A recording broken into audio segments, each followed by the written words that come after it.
월요일은 10월 9일 한글날입니다. 577돌 되는 한글날이라고 하는데요. 저는 우리 연동교회가 이 한글날을 다른 곳보다도 훨씬 더 특별하게 기념해야 된다고 생각이 듭니다. 우리 못 배운 백성들의 글이라고 해서 굉장히 천시받았던 한글인데, 이 한글이 생명력을, 그 한글에 생명력을 불어넣고 그 한글을 통해서 조선을 개화하고 또 근대화시켰던 아주 중요한 계기가 한글이 대중들에게 널리 보급되었기 때문이라고 생각이 듭니다. 그런데 그렇게 한글 대중화의 가장 선구적인 역할을 한 분이 한국 사람이 아닙니다. 제임스 케일 목사님, 우리 연동교회 1대 목사님이십니다. 한국인보다 한글을 더 사랑했던 분이셨습니다. 보시는 요 포스터를 저희 목자상 밑에다가 저희가 걸어놓고 우리 연동교회는 한글날을 기념하고 있습니다.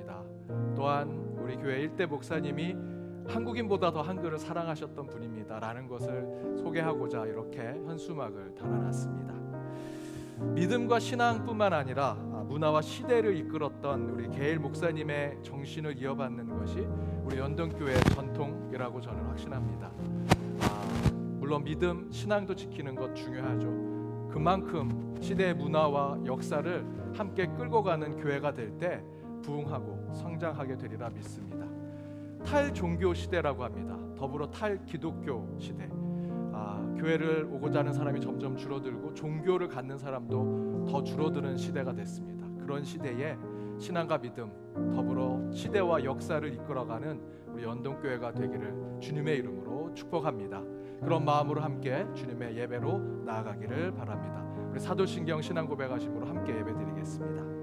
나는 전능하신 아버지 하나님, 천지의 창조주를 믿습니다. 나는 그의 유일하신 아들 우리 주 예수 그리스도를 믿습니다.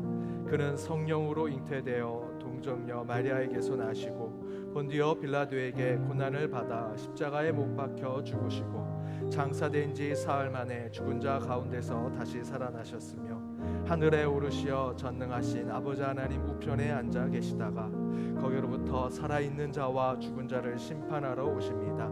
나는 성령을 믿으며 거룩한 공교회와 성도의 교제와 죄를 용서받는 것과 부활과 영생을 믿습니다. 아멘. 함께 찬양하며 나아가겠습니다. 주님여, 이 손을 꼭 잡고 가소서. 약하고 피곤한 이 몸을 폭풍우 흑암속 해치사 빛으로 손잡고 상하고 연약한 우리의 심령을 만져주실 주님을 의지하시며 우리 한 번 더 고백합니다. 주님여, 이 손을, 이 손을 꼭 잡고 가소서. 약하고 피곤한 이 몸을 폭풍우 흑암속 해치사 빛으로 손잡고 날 인도하소서. 우리 목소리 높여서 인생이 힘들고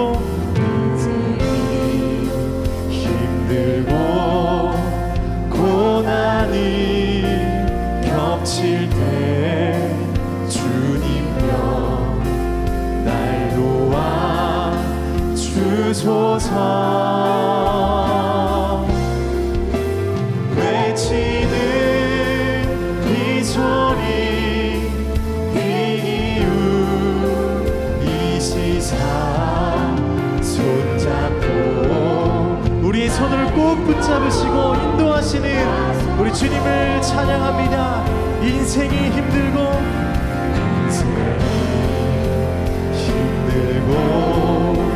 고난이 겹칠 때 주님여 하소서. 외치는 이 소리 귀 기울 이 시사 손잡고 날 인도하소서. 외치는 이 소리 외치는 이 소리 귀 기울 이 시사 손잡고 우리 모든 소리를 다 듣고 계시는 주님께 외치는 이 소리 외치는 이 소리 귀 기울 이 시사 손잡고 우리 목소리로 고백합시다. 폭풍의 흑암 속 폭풍우 흑암 속 해치사 빛으로 손잡고 날 인도하소서.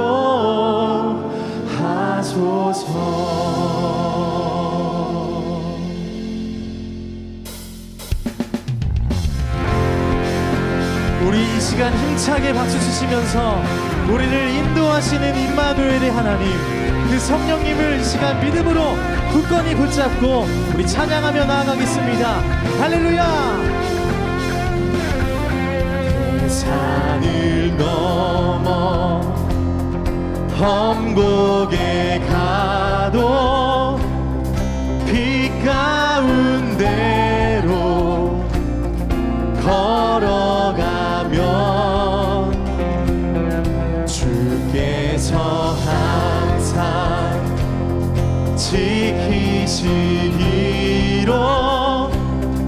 약속한 말씀 변치 않네. 태산을 넘어 산을 넘어 험곡에 가도 빛 가운데로 걸어가면 주께서 항상 지키시기로 약속한 말씀 변치 않네. 하늘의 영광 하늘의 영광 나의 맘속에 차고도 넘쳐 할렐루야를 힘차게 불러 영원히 주를 찬양하네. 아멘. 캄캄한 밤에 캄캄한 밤에 다닐지라도 주께서 나의 길 되시고 나에게 밝은 그 빛이 되시니 길 잃어버릴 염려 없습니다. 아멘. 염려 없네. 하늘의 영광 하늘의 영광 하늘의 영광 나의 맘속에 차고도 넘쳐 할렐루야 힘차게 불러 힘차게 불러 영원히 주를 찬양하네. 태산을 넘어 험곡에 가도 우리 주님과 함께라면 승리할 줄로 믿습니다. 할렐루야. 함께 고백합니다. 광명아 명한 그 길 마음의 바다 명랑한 천국 바라보고 할렐루야를 야를 힘차게 불러 날마다 빛에 걸어가리 하늘의 영광 하늘의 영광 하늘의 영광 나의 맘속에 차고도 넘쳐 할렐루야를 힘차게 불러 영원히 주를 우리 한 번 더 믿음으로 고백합니다. 하늘의 영광 하늘의 영광 하늘의 영광 나의 맘속에 차고도 넘쳐 할렐루야를 힘차게 불러 영원히 주를 찬양하네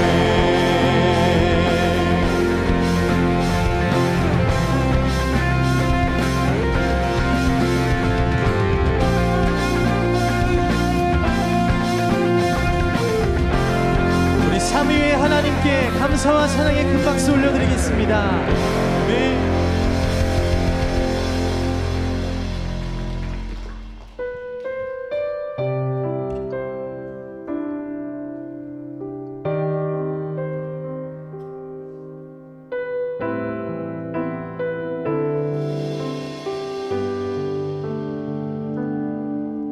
보라 너희는 두려워 말고 보라 너희를 인도한 나를 보라 너희는 지치지 말고 보라 너희를 구원한 나를 너희를 치던 적은 어디 있느냐 너희를 억누르던 원수는 어디 있느냐 보라 하나님 구원을 보라 하나님 능력을 너희를 위해서 싸우시는 주의 손을 보라 보라 하나님 구원을 보라 하나님 능력을 너희를 위해서 싸우시는 주의 손을 보라 우리 처음부터 한 목소리로 고백하겠습니다. 보라 보라 너희는 두려워 말고 두려워 말고 보라 너희를 인도한 나를 보라 너희는 지치지 말고 보라 너희를 구원한 나를 너희를 치던 적은 어디 있느냐 너희를 억누르던 원수는 어디 있느냐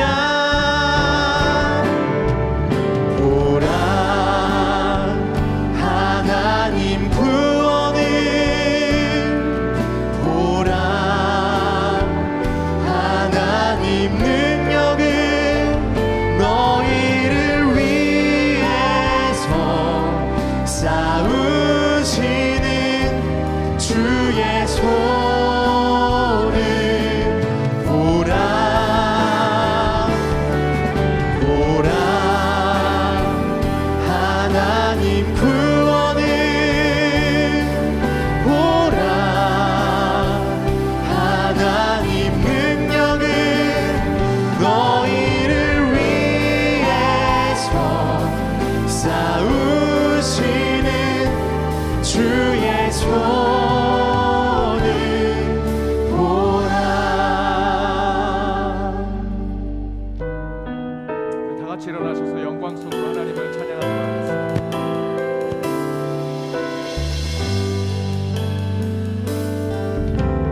주님 큰 영광 받으소서 홀로 찬양 받으소서 모든 이름 위에 뛰어난 그 이름 온 땅과 하늘이 다 찬양해 겸손하게 우리 무릎 꿇고 주 이름 앞에 영광 돌리세 모두 절하세 독생자 예수 주님께 찬양 드리리 모든 영광과 존귀와 능력 받으소서 받으소서 영광과 존귀와 능력 받으소서 받으소서 그리스도 살아계신 하나님 모든 영광과 존귀와 능력 받으소서 받으소서 영광과 존귀와 능력 받으소서 받으소서 그리스도 살아계신 하나님 만복의 근원 하나님 온 백성 찬송 드리고 저 천사여 찬송하세 찬송서 구성자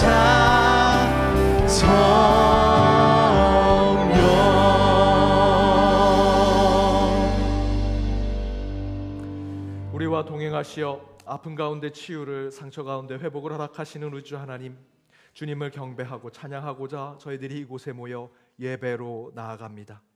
존귀하신 하나님 지금 이곳에 임재하시어 저희의 작은 마음을 받아주옵시고 이전이 하나님의 영으로 충만히 임하는 곳이 되게 하여 주옵소서. 또다시 한 치 앞도 모르는 한 주의 삶을 살다가 우리의 인생의 나침판이 되어주시고 길과 생명이 되어주시는 하나님 앞에 서서 나아가오니 떨리고 경외하는 마음으로 주님 앞에 선 주의 모든 자녀들의 마음을 어루만져 주옵시고 우리의 영혼을 새롭게 하여 주옵소서. 그러나 주님, 저희는 여전히 이곳에 죄인으로 서 있습니다. 교회가 의인이 모이는 곳이 아니라 회개하는 죄인들이 모여 나를 구원하신 주님 앞에 나아가는 곳임을 깨달으오니 주여, 죄 많은 저희를 용서하여 주옵시고 저희도 우리에게 죄 지은 자들을 예수님처럼 용서하고 품어 안는 참된 회개자로 이 자리에 서게 하여 주옵소서. 이번 달에는 우리 교회가 창립 129주년이 되는 주일을 준비하고 있습니다. 이를 위해 내일부터 교회 창립 특별 새벽 기도회로 새벽의 말씀의 은혜를 나누고자 합니다. 다음 주일에는 창립주일로 말씀과 찬양으로 나아가고자 하오니 주여 129년 동안 받은 은혜를 세어보며 하나님께 감사하는 시간을 갖게 하여 주옵소서. 민족의 명절 추석을 보내고 다시 일상으로 돌아왔습니다. 다시 돌아간 직장과 일터, 기업과 그리고 그 학교 위에 주께서 복의 복을 허락하시어 우리가 걷는 걸음마다 동행하여 주옵시고, 육신의 변든 몸, 상한 심령으로 온 주의 백성들이 있다면 치유의 주의 손길로 이 예배 가운데 치료와 회복을 허락하여 주옵소서. 혹여 가정과 직장에서 낙오하고 낙심하며 좌절과 절망을 경험하고 있다면 주여 믿음의 작은 소망이 그들에게 위로가 되게 하시고, 반드시 하늘의 뜻이 그 어떤 삶의 정황에도 오직 우리의 삶 가운데, 우리의 영혼 가운데 임함을 깨닫게 하여 주옵소서. 여러 가지 이유로 온 세상에 수많은 사람들이 생명을 잃고 삶의 터전을 잃어가고 있습니다. 먼저 환경의 전도자가 되어 주의 창조 세계를 보존하는 신앙을 갖게 하시고, 불의함에 주님의 공의를 세우게 하시며 거짓의 정직과 신실함이 승리하는 하나님 나라를 증거하는 저희들의 삶이 되게 하여 주옵소서. 이에 저희는 우리의 아픔과 고난만을 기도하는 것이 아니라 이웃의 고통에도 함께 기도하게 하시고, 세상 한복판에 세우신 교회를 통해 세상에서 상처받고 깨어진 그 영혼을 품어내게 하여 주옵시며, 특별히 저 팔레스타인 이스라엘 땅의 전쟁 가운데 주께서 그 전쟁을 종식시켜 주시고 잘못된 판단이 있지 않게 하시며 주님 그 가운데 평화가 임하게 하여 주옵소서. 주일학교 자녀들의 믿음과 그들의 드리는 예배를 기억하여 주옵시고, 우리의 북녘 땅의 동포들과 먼 선교지와 선교사님들을 위해 기도하오니 그들의 모든 삶 속에서 주의 뜻이 드러나게 하여 주옵소서. 오늘 예배 가운데 찬양으로 나아가는 트리니티 찬양과 개일 찬양대 찬양 속에 구원과 치유의 능력이 넘치게 하여 주옵시고, 주님 앞에 드리는 주정 봉헌과 11조, 다양한 목적 봉헌과 감사 봉헌으로 드린 손길 위에 30배, 50배, 100배의 결실로 주께서 허락하여 주옵소서. 이제 이 시간 각자 참회의 시간을 갖는 시간을 갖도록 하겠습니다. 한 주 지었던 우리의 죄와 잘못을 하나님 앞에 솔직하게 고백하며 회개하도록 하겠습니다. 함께 기도하겠습니다.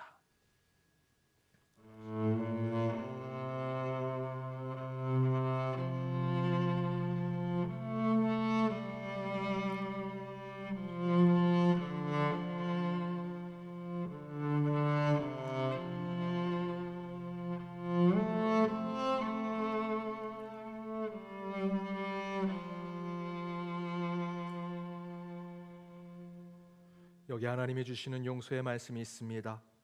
수고하고 무거운 짐진 자들아 다 내게로 오라, 내가 너희를 쉬게 하리라.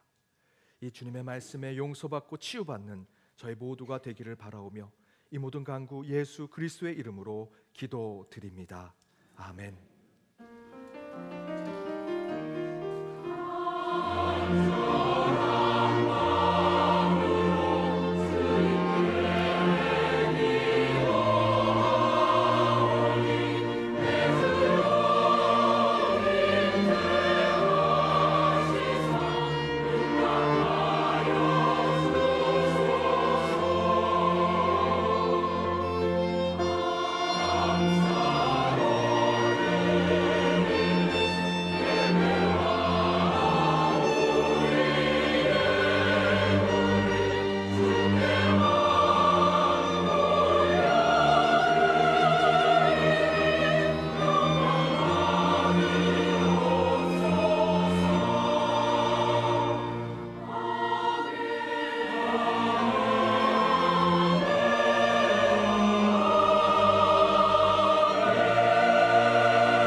YD 뉴스 2023년 10월 8일 연동교회 소식입니다.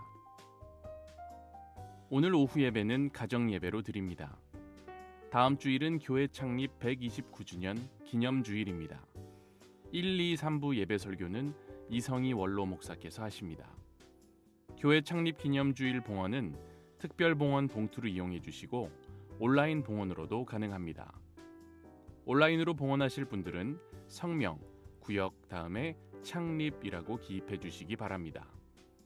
다음 주일 오후 예배 시 여전도회 찬양대 주관 교회 창립 기념 음악 예배가 있습니다.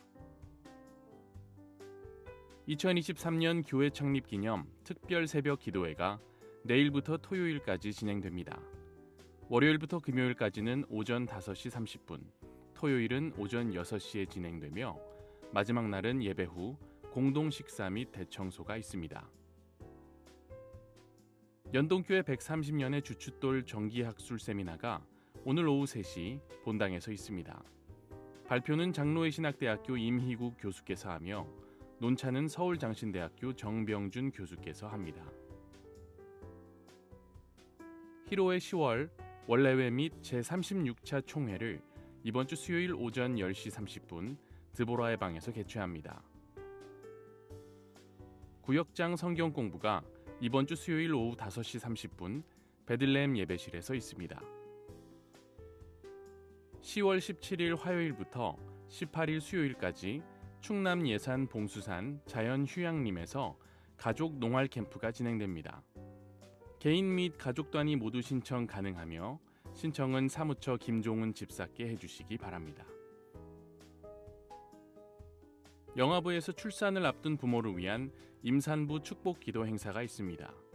10월 22일 주일 오전 11시 30분 가나의 집 3층 영아부실에서 진행되며 문의는 이현승 집사께 해주시기 바랍니다. 부용 찬양대에서 성탄절 축하 음악 예배 시 열린 찬양대로 함께 찬양할 성도님들을 모집합니다. 문의는 김동률 집사께 해주시기 바랍니다. 한국 기독교 언론 포럼 주관 갈등사회와 한국교회의 역할을 주제로 제1차 시대공감 토크 콘서트가 19일 목요일 오후 3시 가나의 집 4층 아가페올에서 있습니다. 최경영 앵커, 이은영 소장 강사진으로 진행되며 신청 및 문의는 최영민 목사께 해주시기 바랍니다.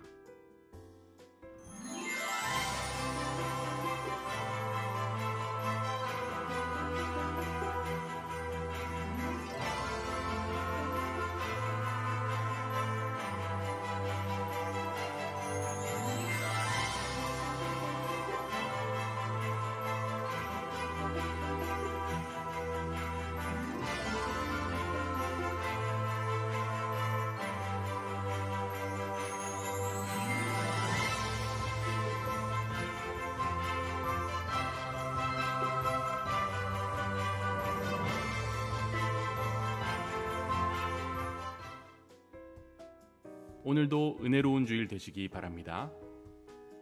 YD 뉴스. 다음 주일은 교회 창립 129주년 기념 주일입니다. 앞에 광고해 드린 대로 주일 1, 2, 3부 예배 이성희 원로 목사님께서 말씀을 전합니다. 기념 주일 봉헌 특별 봉헌도 있습니다. 또한 오후 예배 때는 교회 창립 기념 음악회가 있습니다. 우리 여전도회 찬양대에서 준비했습니다. 많은 참여를 부탁드립니다. 또한 내일부터 우리 교회 창립 특별 새벽기도회 진행합니다. 친밀감이라는 주제로 함께 말씀의 은혜 가운데 함께 하시는 시간 되시기를 바랍니다. 더불어 오늘 오후 시간에는 죄송한데 여기 마이크 좀 바꿔줄 수 있는 거 해주시면 좋겠습니다. 오늘 오후 본당 오늘 오후 정기 학술 세미나 있습니다. 우리 연동교회 130년 주춧돌 정기 학술 세미나로 우리 일대 우리 제임스 게일 목사님이 1900년대부터 1905년까지 연동교회 초기 사역에 어떻게 사역을 하셨는지, 연동교회에 어떤 중요한 역할을 하셨는지를 함께 나누고자 우리 두 분의 교수님 모시고 함께 우리 세미나 하고자 합니다. 많은 참석 부탁드립니다. 죄송한데 우리 무선 마이크 하나 주시겠습니다.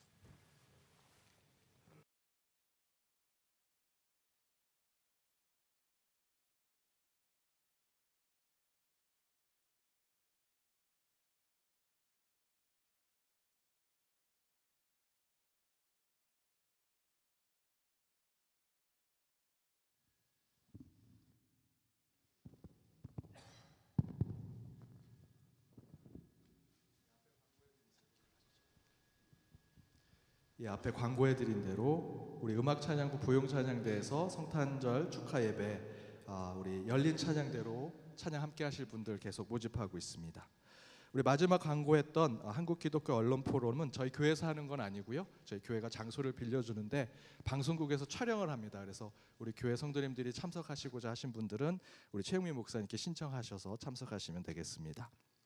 우리 슬픔 당한 가정이 있습니다. 우리 조형욱 집사님의 부친 되시고 남현숙 집사님의 시부 되시는 조이훈 집사님 별세하셔서 2일 영천시 대창면 선영에 모셨습니다.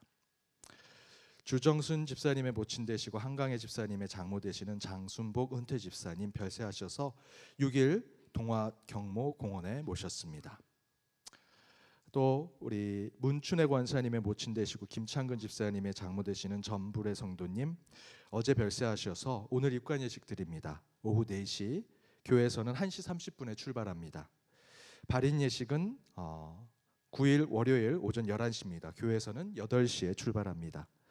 화장 예식은 오후 1시 30분, 안장 예식은 동군산 장례식장 특 2호실입니다. 장지는 옥산 선영입니다. 우리 슬픔 당한 가정을 위해서 위로해 주시고 기도해 주시기 바랍니다. 오늘 우리 고 장순복 은퇴 집사님 유족 오셨는데요. 우리 잠시 일어서시면 인사드리도록 하겠습니다. 제가 교회를 대표해서 인사드리겠습니다.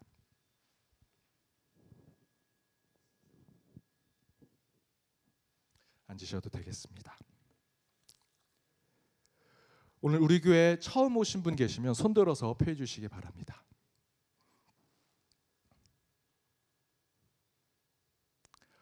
없으시면 좌우 앞에 있는 분들과 인사 나누도록 하겠습니다. 은혜 시간 되시기 바랍니다.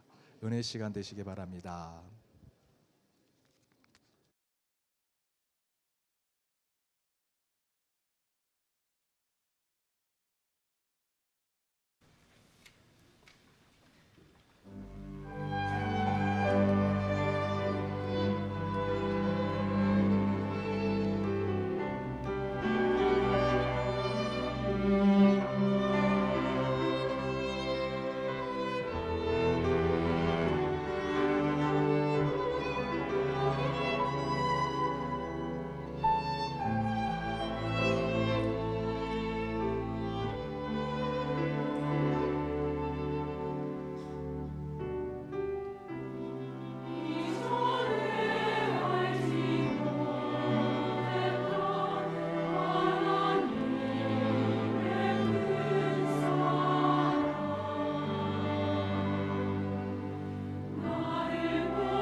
귀한 찬양 감사드립니다.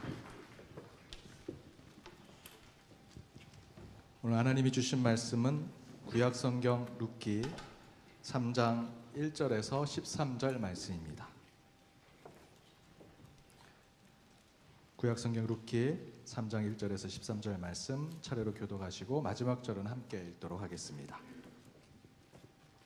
룻의 시어머니 나오미가 그에게 이르되 내 딸아 내가 너를 위하여 안식할 곳을 구하여 너를 복되게 하여야 하지 않겠느냐. 내가 함께하던 하녀들을 둔 보아스는 우리의 친족이 아니냐. 보라 그가 오늘 밤에 타작마당에서 보리를 까불리라. 그런즉 너는 목욕하고 기름을 바르고 의복을 입고 타작마당에 내려가서 그 사람이 먹고 마시기를 다하기까지는 그에게 보이지 말고 그가 누울 때에 너는 그가 눕는 곳을 알았다가 들어가서 그의 발치 이불을 들고 거기 누우라. 그가 내 할 일을 내게 알게 하리라 하니 룻이 시어머니에게 이르되 어머니의 말씀대로 내가 다 행하리이다 하니라. 그가 타작마당으로 내려가서 시어머니의 명령대로 다 하니라. 보아스가 먹고 마시고 마음이 즐거워 가서 곡식 단 더미의 끝에 눕는지라. 룻이 가만히 가서 그 발치 이불을 들고 거기 누웠더라. 밤중에 그가 놀라 몸을 돌이켜본즉 한 여인이 자기 발치에 누워 있는지라. 이르되 내가 누구냐 하니 대답하되 나는 당신의 여종 룻이오니 당신의 옷자락을 펴 당신의 여종을 덮으소서. 이는 당신이 기업을 물을 자가 됨이니이다 하니 그가 이르되 내 딸아 여호와께서 내게 복 주시기를 원하노라. 내가 가난하건 부하건 젊은 자를 따르지 아니하였으니 내가 베푸니 내가 처음보다 나중이 더하도다. 그리고 이제 내 딸아 두려워하지 말라. 내가 내 말대로 내게 다 행하리라. 내가 현숙한 여자인 줄을 내가 성읍 백성이 다 아느니라. 참으로 나는 기업을 물을 자이나 기업 물을 자로서 나보다 더 가까운 사람이 있으니 함께 읽겠습니다. 이 밤에 여기서 머무르라. 아침에 그가 기업 물을 자의 책임을 내게 이행하려 하면 좋으니 그가 그 기업 물을 자의 책임을 행할 것이니라. 만일 그가 기업 물을 자의 책임을 내게 이행하기를 기뻐하지 아니하면 여호와께서 살아계심을 두고 맹세하노니 내가 기업 물을 자의 책임을 내게 이행하리라. 아침까지 누워 있을지니라 하는지라. 이는 하나님의 말씀입니다. 아멘. 룻이 만난 사람들 6번째 책임지는 자라는 말씀의 제목으로 주의 말씀 함께 나눠보고자 합니다. 엘리멜렉과 나오미는 아름다운 사랑과 연애 끝에 결혼하는 데 성공하게 됩니다. 그런데 결혼하고 얼마 되지 않아서 그들의 신혼살림을 살고 있는 베들레헴, 빵집이라고 하는 그 베들레헴에 빵이 없게 되는 가뭄과 흉년이 들게 되었습니다. 일거리도 적어지고 먹을 것도 점점 없어집니다. 새로운 가정을 시작하면서 토끼 같은 자식들을 잘 키우려고 하는 꿈에 부풀어 살았는데 갑자기 닥친 흉년은 그 가정의 시련이 되었습니다. 그리고 엘리멜렉과 나오미는 큰 결심을 합니다. 고향을 떠나 새로운 땅, 새로운 환경에서 새로운 도전을 하겠다. 젊을 때 도전하자, 젊어서는 사서도 고생한다는 말에 따라서 그들은 새로운 결심을 합니다. 그들은 부모와 가까운 가족들, 주변의 친구들에게 인사를 하고 먼 길을 떠납니다. 그리고 그들은 풍족한 땅 모압이라는 곳에 정착하면서 이민자의 삶을 삽니다. 말도 다르고 생김새도 같지 아니하고 문화와 먹는 것, 인사하는 것조차 완전히 달랐지만 그래서 그렇게 이민자로 살아가는 것이 때론 힘들고 어렵고 매우 외로웠지만 참고 또 참으면서 타국에서 성공하고자 노력했습니다. 조금씩 자리를 잡으면서 두 아들도 든든히 키웠습니다.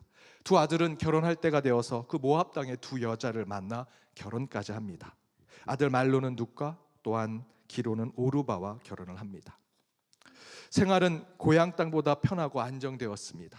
그런데 어느 날부터 고향 땅을 바라보며 말없이 눈물을 흘리던 남편 엘리멜렉이 시름시름 앓더니 손도 쓰지 못한 채 죽고 맙니다. 마지막까지 고향 땅 베들레헴에 가고 싶다고 했지만 그 약속을 지켜주지 못한 채 떠나보내게 됩니다. 그런데 남편 엘리멜렉이 그렇게 황망하게 세상에 떠났는데 그 두 아들도 똑같이 병이 들어 아버지가 떠난 그 길을 쫓아갑니다. 남편과 두 아들을 잃은 나오미는 인생 무상을 느낍니다. 자신의 이름이 기쁨이란 뜻을 가지고 있는데 그 이름대로 살려고 다른 나라까지 와서 아둥바둥 죽어라 고생했는데 그냥 죽게 되었구나. 진짜 남편과 두 아들을 죽게 되는 모습을 보며 탄식하며 나오미가 이렇게 외치죠. 저는 이제 기쁨이 아니라 인생의 쓴맛을 본 마라의 이름을 갖고 살겠습니다. 그런데 나오미 앞에는 피 한 방울 섞이지 않은 두 며느리 오르바와 룻이 덩그러니 남게 됩니다. 나오미는 그들에게 얘기합니다. 너희도 떠나라. 더 좋은 곳으로 떠나라 이야기하죠. 하지만 그 둘도 오르바와 룻도 어디에 간들 대접받은 인생을 살 수 없습니다. 과부가 되어서 어디에 가도 그저 늘 천대받는 삶을 살 수밖에 없습니다. 혹시나 하는 마음에 시어머니 나오미의 배에서 혹시 셋째 아들이 나올까 그것만 바라보고 있습니다. 그래서 나오미가 소리치죠. 하나님이 낸 경수를 끊으셨다. 나는 너희들에게 그 율법을 지킬 수 있는 셋째 아들을 줄 수 없다. 떠나가라. 나는 너희들에게 그 율법을 지킬 수 없게 할 뿐만 아니라 내 손에 쥐어진 것도 아무것도 없으니 그저 너희들의 살 길을 찾아가라. 그러자 오르바는 그 얘기를 듣고 곧바로 떠나죠. 하지만 룻은 어머니의 고향이 내 고향이 되고 어머니의 하나님이 나의 하나님이 된다라는 신앙의 고백으로 시어머니 나오미 곁에 남게 됩니다. 자기 곁에 남아준 룻이 고맙기는 하지만 아무것도 해줄 수 없는 자신의 처지를 보며 여전히 기쁨의 나오미가 아니라 쓴맛을 본 인생의 마라의 인생을 살아가죠. 그리고 그들은 그렇게 떠난 고향으로 돌아옵니다. 그러나 여전히 그들은 가장 가난한 자의 삶을 살아갑니다. 그래서 기력이 조금 더 좋은 룻이 어머니를 대신해 이삭을 주우러 갑니다. 그리고 그곳에서 룻은 보아스를 만나죠. 그리고 보아스는 우연인지 필연인지는 모르게 룻에게 관심을 갖고 룻을 지켜줍니다. 또한 떠날 때에는 룻에게 보리 한 에바를 짊어서 보내줍니다. 보리 한 에바는 그냥 단순한 호의와 도움을 주는 것이 아닙니다. 보아스는 드러내지 않는 감추어진 선대와 은혜를 룻에게 베풀고 있습니다. 그렇게 드러난 보아스의 모습을 통해 나오미는 숨겨진 하나님의 섭리와 뜻을 봅니다. 그리고 나오미는 룻과 보아스의 숨겨진 하나님의 섭리와 계획을 밝히 드러내고 그것을 성취하기 위해서 새로운 만남을 만들고 준비하기 시작합니다. 그 시작이 오늘 본문 1절에 나옵니다. 시어머니 나오미는 오늘 본문 1절에서 이렇게 이야기하죠. 우리 1절을 함께 읽겠습니다. 룻의 시어머니 나오미가 그에게 이르되 내 딸아 내가 너를 위하여 안식할 곳을 구하여 너를 복되게 하여야 하지 않겠느냐. 여러분 이 구절에서 핵심은 내 딸아 내가 너를 위하여 라는 것입니다. 앞에서 제가 스토리텔링처럼 그 룻의 1장부터 지금 3장 이전까지의 이야기들을 쭉 이야기했습니다. 마지막 룻과 나오미가 과부가 되어서 고향 땅으로 돌아와 룻이 우연처럼 보이는 하나님의 필연으로 보아스를 만나게 될 때까지 이야기를 전해드렸죠. 그리고 그 만남 속에서 하나님의 감춰진 하나님의 헤세드, 하나님의 긍휼, 하나님의 사랑을 밝히 깨닫게 되는 것을 보여줍니다. 그 가운데 나오미는 그 장면을 보고 그의 심령이 변합니다. 나오미는 룻을 생각할 때 혹 때려갔다가 혹 붙여온 꼴이 된 것처럼 생각했을지도 모릅니다. 과부가 된 두 여자가 함께 산다고 세상에 기쁨이 새롭게 올 것도 아니고요, 소망이 새롭게 자라날 것도 아닙니다. 그저 인생의 쓴맛을 본 마라의 인생은요 고향 땅에 왔는데도 변하지 않았습니다. 그런데 나오미는 룻이 보아스를 만나고 비가 오지 않는 가뭄의 땅에 저 먼 곳에서 손바닥만한 구름을 보게 되었죠. 엘리야가 그 땅 안에 가뭄이 있을 때 기우제를 엽니다. 그 이방 백성들은 그 우상에게 제사를 드릴 때 엘리야는 하나님께 기도하죠. 기도한 후에 아무 일도 일어나지 않았지만 저 먼 곳에 작은 손바닥만한 구름을 보았습니다. 바로 나오미도 룻과 보아스가 만난 그 만남 가운데 작은 손바닥만한 구름을 본 것입니다. 그리고 그 안에 감추고 숨겨진 하나님의 섭리를 깨닫고 나오미는 자신의 심정을 변화시킵니다. 전에는 억숙에 재수 없던 그런 며느리를 내가 고향에 데리고 왔다라고 생각했죠. 내가 그런 노망난 노인인가 생각했을지는 모르지만 나오미는 이제 룻의 인생의 멘토, 룻에게 그 인생을 살아갈 수 있는 책임지는 자의 삶을 결단하게 됩니다. 그 결단의 표현이 바로 앞에서 함께 읽었던 1절에 내 딸아 이제 내가 너를 위해서 복되게 만들어야 하지 않겠냐라고 얘기하는 거죠. 여러분 그 전까지는요 나오미는 룻에게 그런 생각을 갖지 않았습니다. 그런데 룻과 보아스가 만나고 그 가운데 저 멀리 손바닥만한 구름이 보이고 이 가뭄과 흉년이 든 우리의 삶 가운데 하나님께서 비를 내리시겠다라는 숨겨진 하나님의 뜻을 발견하고 룻에게 이제 내가 너를 위해서 복을 줘야 되지 않겠냐라고 얘기하더라는 것입니다. 앞에서 말씀드렸던 대로 그 전에 나오미는 룻을 결코 호의적으로 보지 않았습니다. 그러나 룻과 보아스가 만난 그 만남 뒤에 숨겨지고 감추어진 하나님의 뜻을 발견한 후에 나오미는 변하게 되죠.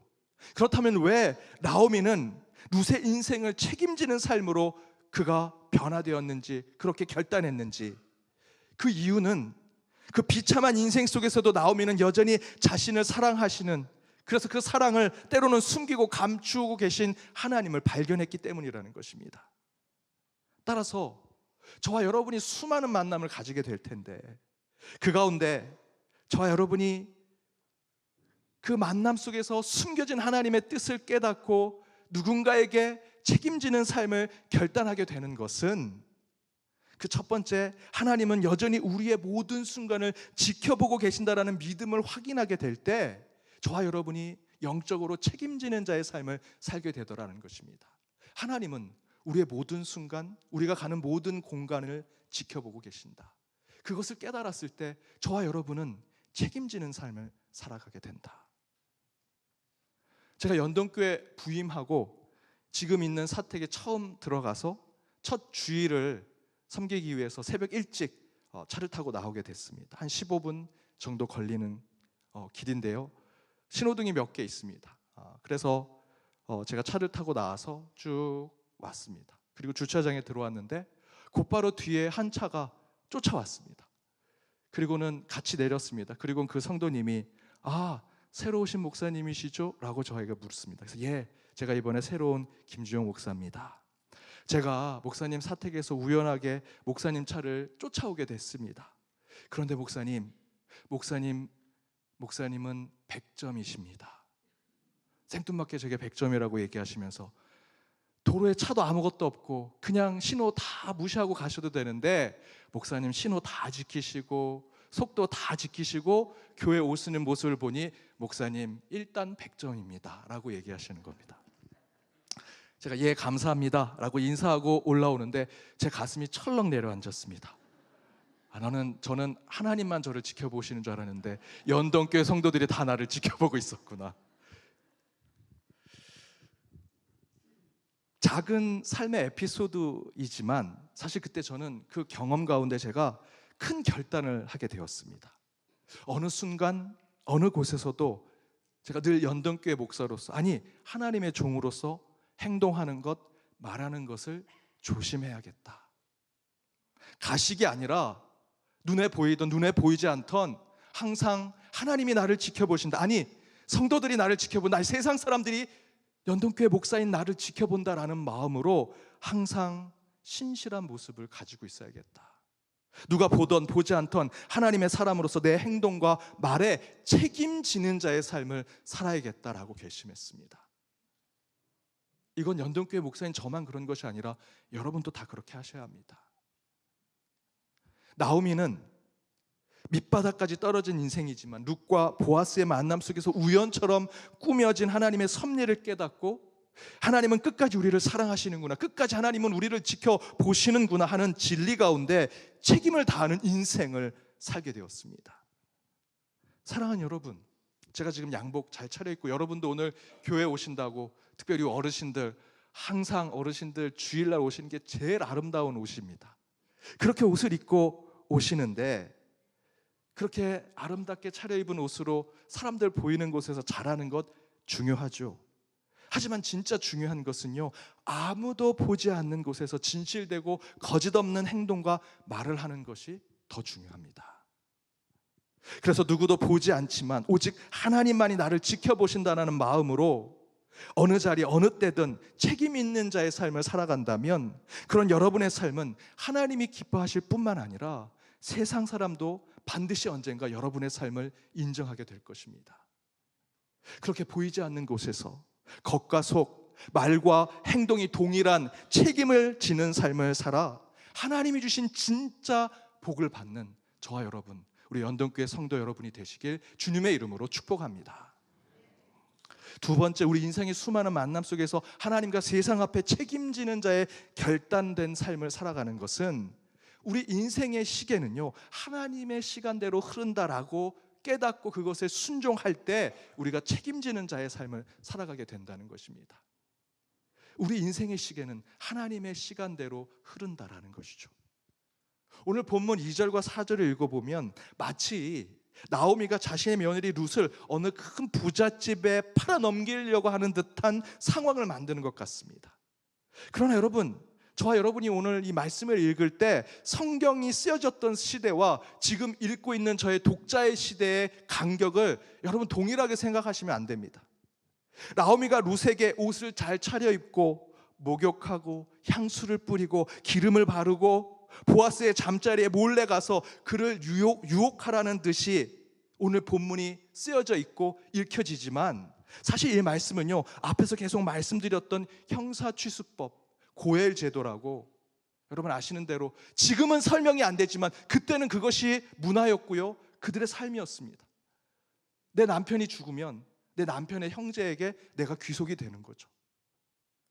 그것을 지키기 위해 당시 풍습을 따르는 모습이 오늘 본문의 모습입니다.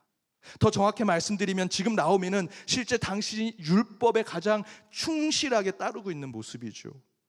단순히 2023년 이 시대의 잣대로 어떻게 성경에서 이런 성적인 얘기를, 사람을 유혹하는 얘기를, 이런 얘기를 담고 있지? 라고 여러분 평가하고 재단해서는 안 됩니다. 그것을 뒷받침하는 표현이 5절과 6절에 나옵니다. 룻이 이렇게 표현하죠. 어머니 말씀대로, 시어머니의 명령대로 다 했다. 여기서의 어머니의 명령, 어머니의 말씀은 단순히 자기 며느리를 부잣집 사람에게 제가시키려고 육체적인 성적 유혹을 하라고 명령하고 그것을 말씀으로 얘기한 것이 절대 아닙니다. 그들은 지금 세상에서 가장 나약하고 힘없는 이들을 돌보시고 그들을 지켜주시는 하나님의 유일한 그 율법을 통해 자신들의 생명을 지켜내려고 말씀에 순종하고 있는 모습이죠. 그래서 성경은 9절에서 이렇게 표현합니다. 우리 9절 말씀을 함께 읽겠습니다. 이르되 내가 누구냐 하니 대답하되 나는 당신의 여종 룻이오니 당신의 옷자락을 펴 당신의 여종을 덮으소서. 이는 당신이 기업을 물을 자가 됨이니이다 하니. 보아스가 자다가 깜짝 놀랐죠. 그 옆에 한 여인이, 한 번도 보지 못했던 여인이 그곳에 있습니다. 얼마나 놀랐겠습니까? 내가 누구냐 그랬더니 룻이 얘기합니다. 당신의 여종 룻입니다. 당신의 옷자락을 펴 나를 덮어주소서. 이는 당신이 기업 물을 자가 됨이라. 여러분, 그냥 이 글대로 읽으면 굉장히 성적인 표현이라고 생각이 듭니다. 그런데 여기서 당신의 옷자락을 펴 당신의 여종을 덮으소서라고 하는 이 표현은 실제로 어원대로 본다면 룻기 2장 12절에 동일하게 나옵니다. 우리 같이 읽어보겠습니다. 여호와께서 내게 행한 일을 보답하시기를 원하며 이스라엘 하나님 여호와께서 그의 날개 아래 보호받으러 온 내게 온전한 상 주기를 원하노라 하는지라. 여기서 룻이 보아스에게 당신의 옷자락을 펴 당신의 여종을 덮으소서라고 하는 것은 성적인 것을 이야기하는 것이 아니라 바로 룻기 2장 12절의 말씀에 이스라엘 하나님 여호와께서 그의 날개 아래 나를 보호하여 주옵소서, 나에게 긍휼과 자비와 사랑을 베풀어 주옵소서라고 하는 표현입니다. 룻은 지금 기업을 물을 자 앞에 율법을 지키기 위해 그 앞에 그렇게 서 있죠. 그러나 지금 보아스는요, 룻을 보는 것이 하나님의 눈으로 보고 있습니다. 헤세드, 그에게 긍휼과 자비를 베풀고자 하는 마음으로 지금 그 안에 서 있다라는 것이죠. 곧 룻과 보아스의 만남은 하나님의 시간과 약속 가운데 있는 것을 보여줍니다. 더 그것을 증명하는 말씀은 바로 보아스의 다음 말씀입니다. 여기서의 중요한 책임지는 자의 모습의 보아스의 모습이 바로 이 고엘제도, 형사 취수법을 지키려고 하는 그 율법에 따라 보아스는 남편으로 삼는 그 율법적 행동과 과정을 지금 밟아가고 있는데, 보아스는 그런 상황을 다 알고 있으면서 지금 10절과 11절에 이렇게 얘기합니다. 우리 스크린을 보고 함께 읽겠습니다. 그가 이르되 내 딸아 여호와께서 내게 복 주시기를 원하노라. 그리고 이제 내 딸아 두려워하지 말라. 내가 내 말대로 내가 다 행하리라. 내가 현숙한 여자인 줄을 나의 성읍 백성이 다 아느니라. 지금 보아스가 룻을 하나님의 눈, 헤세드의 마음으로, 긍휼과 자비로 하나님이 넓은 날개로 품어주시는 것처럼 나를 덮으소서 룻이 이야기한 대로 받아주죠. 그런데 지금 보아스가 뭐라고 이야기합니까? 내가 내게, 여호와께서 내게 복을 주시기를 원하느냐라고 얘기하죠. 이 표현은요, 앞에서 읽었던 1절 말씀에 나옵니다. 나오미가 그의 심정이 바뀌어서 이제 내가 너에게 아무것도 줄 수 없어, 너가 나가서 이삭 주서라고 했는데, 룻과 보아스의 만남을 통해 숨겨진 하나님을 발견하고 이제 내가 너에게 하나님의 복을 빌어줄 수 있게 되었다 라고 얘기하죠. 그 복이 10절에 보아스가 얘기한 복과 똑같습니다. 그리고 뭐라고 얘기합니까? 이제 내 딸아 두려워하지 말라. 내 딸아 두려워하지 말라. 여러분, 지금 이 장면을 어떤 성적인 그런 장면으로 생각하지 마시고요, 룻의 입장에서 한번 생각해 보십시오. 과부입니다. 이방 여자고요, 외국 땅에 와서 그 땅에 있는 율법이 가까운 친족에게 내 몸을 맡겨서 그 사람의 사람이 될 수 있도록 하는 그 율법적 과정을 겪고 있는데, 그게 말이 율법이지 인간적으로 생각해 보십시오. 젊은 처자가 남자의 잠자리 뒤에 앉아서 향수를 뿌리고 그 마음이 얼마나 무너지겠습니까? 얼마나 힘들겠습니까? 얼마나 외롭고 고통스럽겠습니까? 그런데 그때 보아스가 하나님의 눈, 헤세드의 마음으로 그 룻을 보면서 이렇게 얘기합니다. 두려워하지 말라. 두려워하지 말라.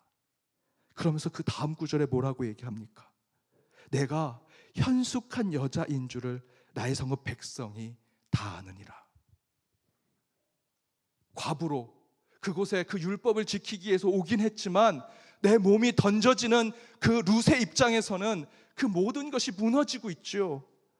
내가 혹시 과부로 해픈 여자로 보이지 않을까? 쉽게 보이는 여자로 보이지 않을까? 혹시 여기서 거절당하면 나는 어떻게 되는 것일까? 그 고통 가운데 있을 때 보아스는 하나님의 마음으로 두려워하지 말라. 너가 현숙한 여인인지 모든 사람들이 다 알고 나도 그렇게 알고 있다. 안심해라. 평안해라. 그리고 나서 보아스는 12절과 13절에 이렇게 얘기합니다. 우리 함께 읽어보겠습니다. 참으로 나는 기업을 물을 자이나 기업 물을 자로서 나보다 더 가까운 사람이 있으니 이 밤에 여기서 머무르라. 아침에 그가 기업 물을 자의 책임을 내게 이행하려 하면 좋으니 그가 그 기업 물을 자의 책임을 행할 것이니라. 만일 그가 기업 물을 자의 책임을 내게 이행하기를 기뻐하지 아니하면 여호와께서 살아계심을 두고 맹세하노니 내가 기업 물을 자의 책임을 내게 이행하리라. 보아스가 뭐라고 얘기합니까? 기업 물을 자가 따로 있다는 것입니다. 여러분 생각해 보십시오. 보아스는요, 자기 결정권을 가지고 있는 사람입니다. 자기의 위치로 자기가 판단하고 생각한 대로 행동해도 누가 뭐라고 할 사람이 아무도 없습니다. 그러나 보아스는 그렇게 하지 않습니다. 보아스는요, 우리 인생의 시계는 하나님의 시간대로 흘러가는 것을 잘 알고 있는 사람이었습니다. 그래서 그는 하나님의 때가 있고 하나님의 타이밍이 있음을 알고 있었습니다. 자기의 책임이 아니라, 자기의 시간이 아니고 자기의 기회가 아니라면 그는 갖지 않았습니다. 하나님이 허락하지 않으면 받아들이지 않았죠. 인간으로 얼마든지 그 룻을 가질 수 있었습니다. 성적으로 가질 수 있었습니다. 여러 가지로 다 모든 것을 취할 수 있었습니다. 그럼에도 불구하고 보아스는 그렇게 하지 않았습니다. 왜? 그의 인생의 시계는 하나님의 시간대로 흐르기 때문에, 하나님의 때, 하나님의 기회, 하나님의 결정을 그는 알고 있었기 때문입니다. 바로 그 모습 가운데 그는 삶을 책임지는 자의 모습을 보여주고 있죠.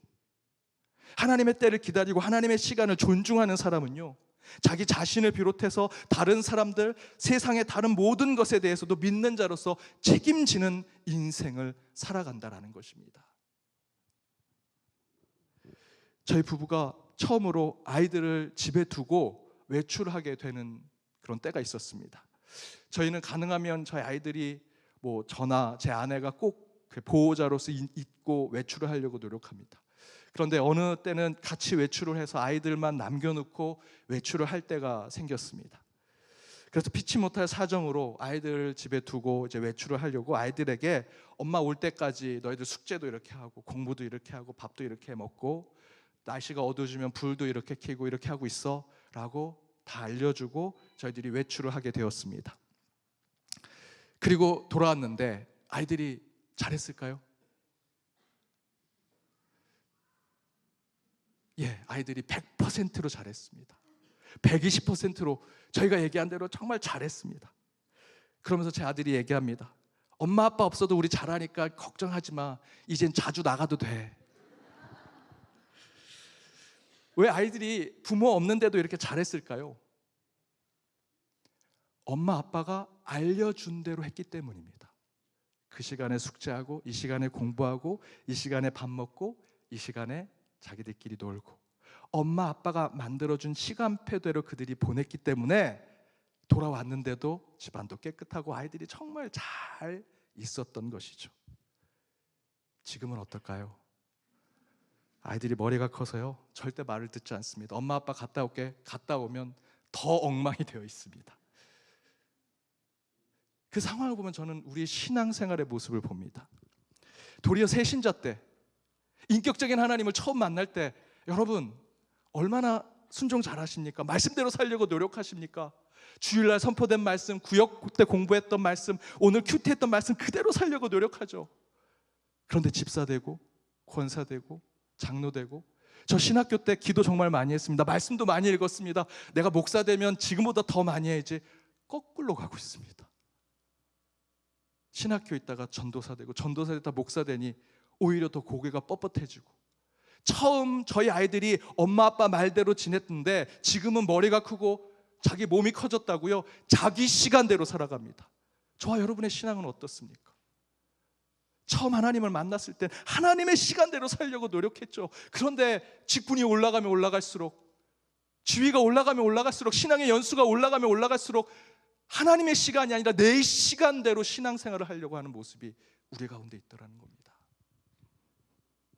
노아는 100여 년 동안 방주를 짓는 과정 가운데 수많은 사람들에게 비웃음과 조롱을 당했습니다. 그렇다고 노아가요 그들과 싸우고 다투었다라고 성경에 기록되어 있지 않습니다. 하나님의 때를 아는 자들은 절대로 자신의 삶을 흐트러뜨리지 않습니다. 하나님의 시간이 내 인생의 시간이라고 확신하는 자는요 절제합니다. 경건하고요, 거룩의 삶을 지키려고 하고 모든 것에 책임을 다하려고 합니다. 사랑하는 여러분, 보아스가 그런 하나님의 시간을 살아 모든 사람과 모든 순간에 최선을 다하고 책임을 다하는 삶을 살았습니다. 그런 보아스의 삶과 신앙이 저와 여러분의 신앙의 삶이 되기를 바랍니다. 우리 인생은 하나님의 시간 속에 있습니다. 그 신앙대로 모든 것 영적인 책임을 다하는 삶을 살아 하나님께 영광 돌리는 저와 여러분의 삶이 되기를 주님의 이름으로 축복합니다. 이 시간 함께 찬양으로 결단하며 나아가겠습니다. 괴로울 때 주님의 얼굴 보라, 평화의 주님 바라보아라. 세상에서 시달린 친구들아,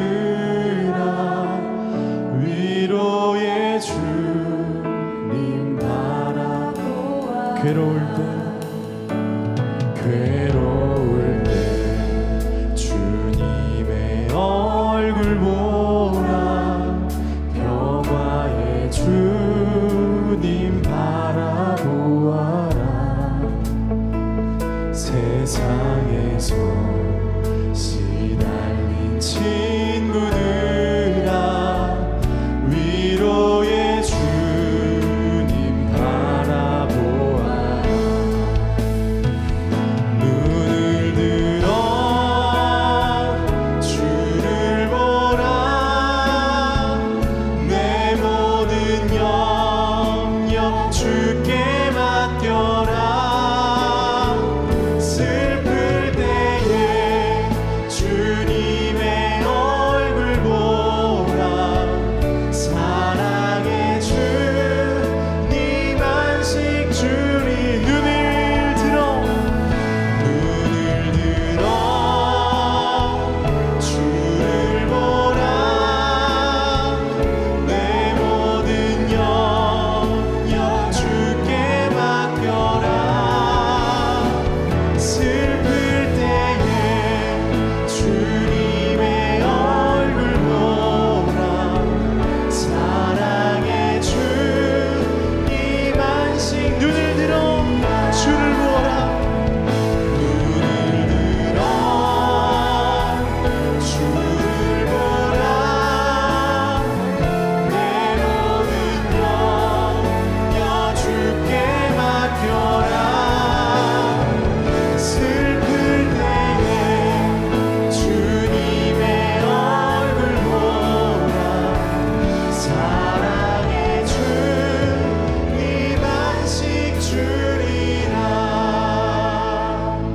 너희는 먼저 그의 나라와 그의 의를 구하라. 그리하면 그 모든 것을 너희에게 더하시리라.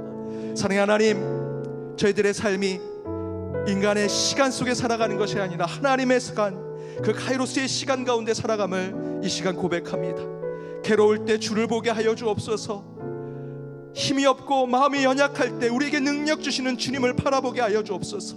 우리 인간의 삶 가운데 저희들이 스스로를 구원할 수 없사오니 예수 그리스도를 우리에게 보내주신 그 보혈의 피로 우리의 삶이 새롭게 되어 하여 주옵소서. 오늘 주신 말씀을 붙들고 나아갑니다. 인생의 만남 가운데 주님께서 늘 우리를 지켜보시는 것을 깨닫게 하여 주옵시고, 우리의 시간이 하나님의 시간, 하나님의 계획대로 이루어짐을 고백하는 저희들이 되게 하여 주옵소서.